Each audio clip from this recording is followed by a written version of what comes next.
All right, so this is going to be our review of They Always Run, a pretty interesting platformer and kind of a shooter melee combat hybrid thing. It's really doing a lot of different stuff that's very interesting. The first thing we're going to talk about is the story, which is a very interesting place to start because this game surprisingly had a more interesting story than I expected that it would.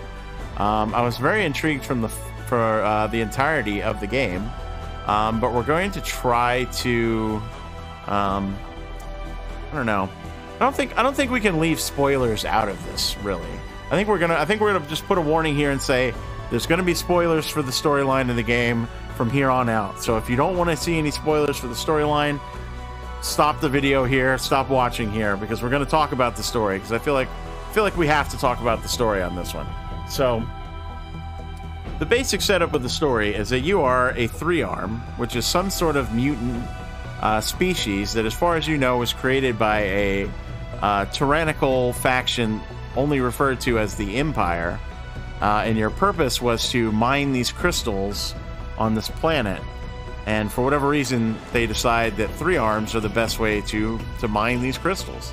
They don't really explain why the third arm was necessary or what that sort of provided to the mining process, but this is what you're told.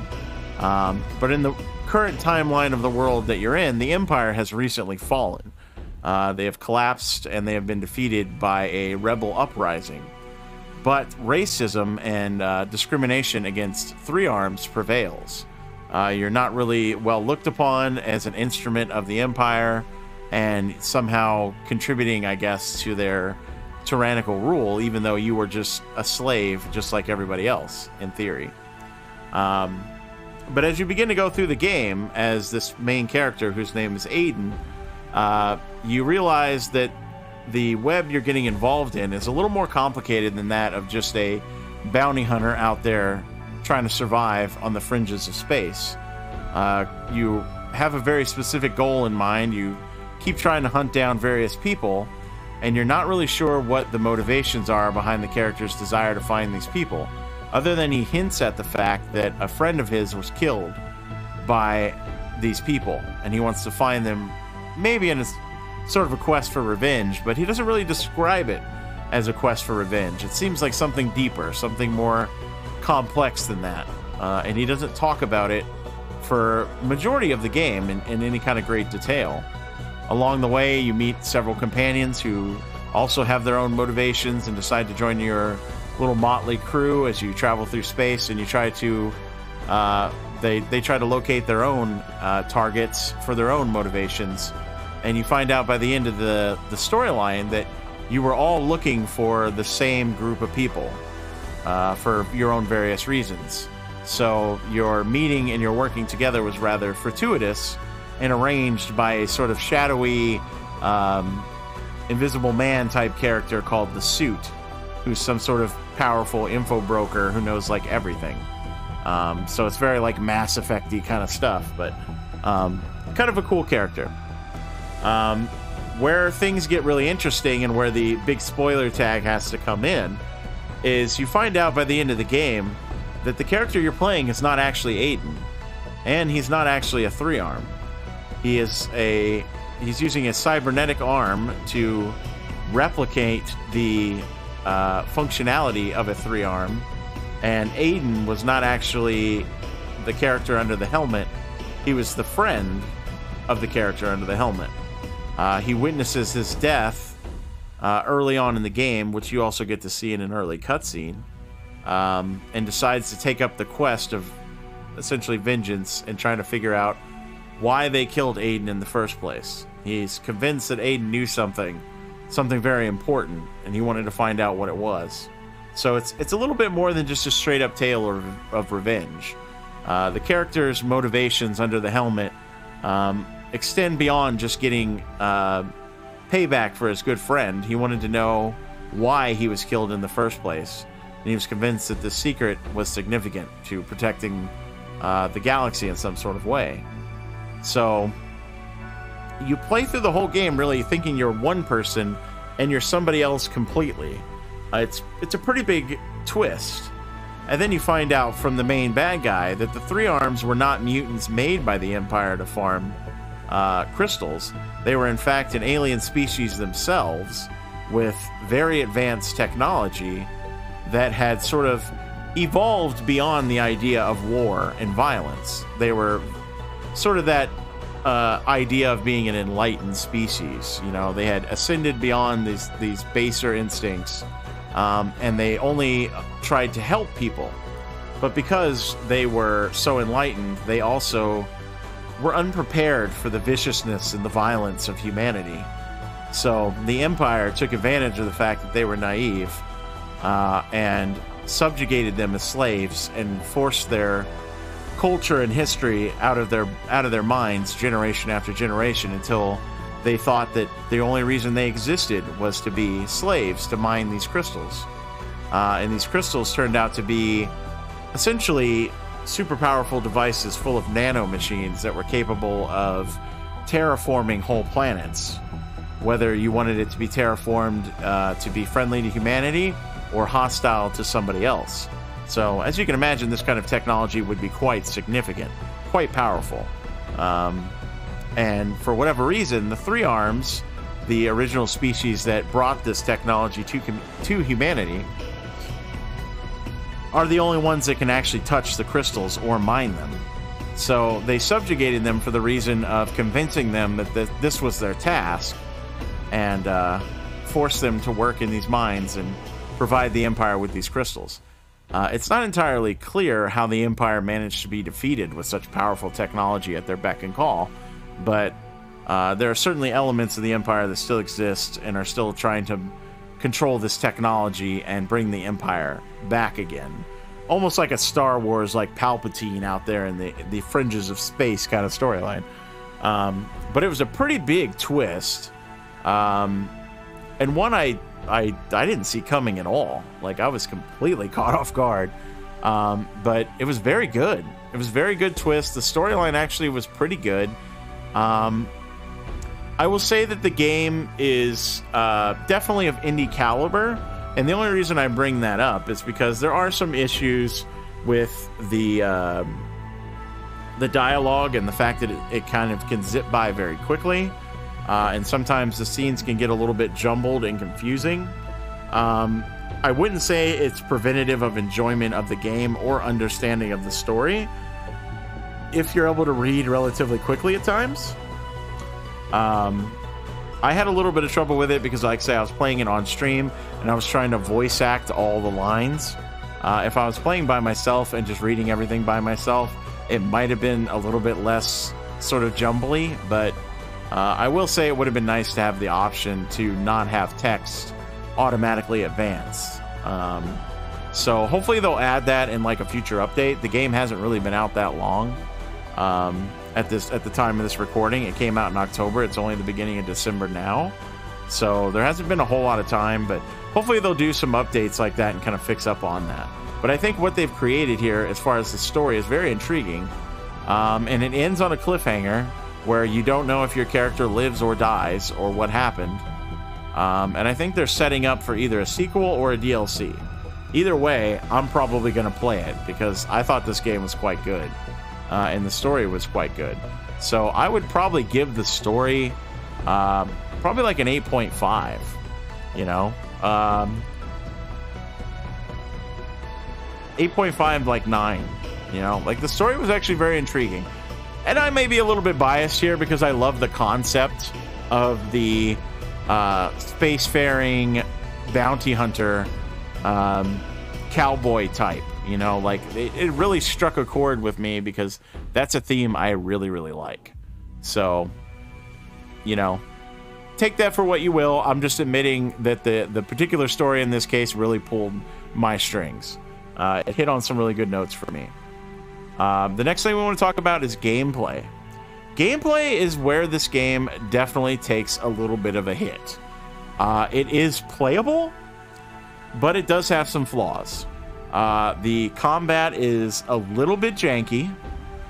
Some of the platforming is a little bit janky. Not unplayable by any means, but not that AAA kind of quality of polish, you know? It does some interesting things with combat that I liked. It takes some risk and tries to do something different, which I really respect, and that's why I love these indie games and these indie developers, because they take those risks and they're allowed to do that because they don't have some publisher breathing down their neck telling them that everything has to be a certain way. And I think they go for that in this game. I think they mostly nail it, but they do come up short just a bit. You know, they do come up a little bit short. So I would say if you're interested in playing this game, go into it knowing that there's going to be a little bit of flaws with the combat. So you may have to grapple with that. You know, depending on how you feel about that, that will either be a deal breaker or it won't be a deal breaker for you. Some people aren't willing to grapple with somewhat difficult controls. Some are. I would say if you're willing to learn the sort of intricacies of the combat and adapt to the slightly off controls, I think it's well worth it. And the combat kind of only gets better as time goes on, as you get more and more sort of tools and stuff to work with. They do a pretty good job of pacing out upgrades and enhancements to the character, new movement, new combat abilities, all that stuff comes along. But it is a little bit janky. I didn't experience any major bugs, any major crashes. I think I only experienced one major bug that stands out to me, and that was on one particular stage at the very end, because you have to carry objects at various times in this game, and I experienced a sort of glitch at one point where getting shot while carrying the item caused the item to glitch out, and I was not able to pick it up again and finish the mission.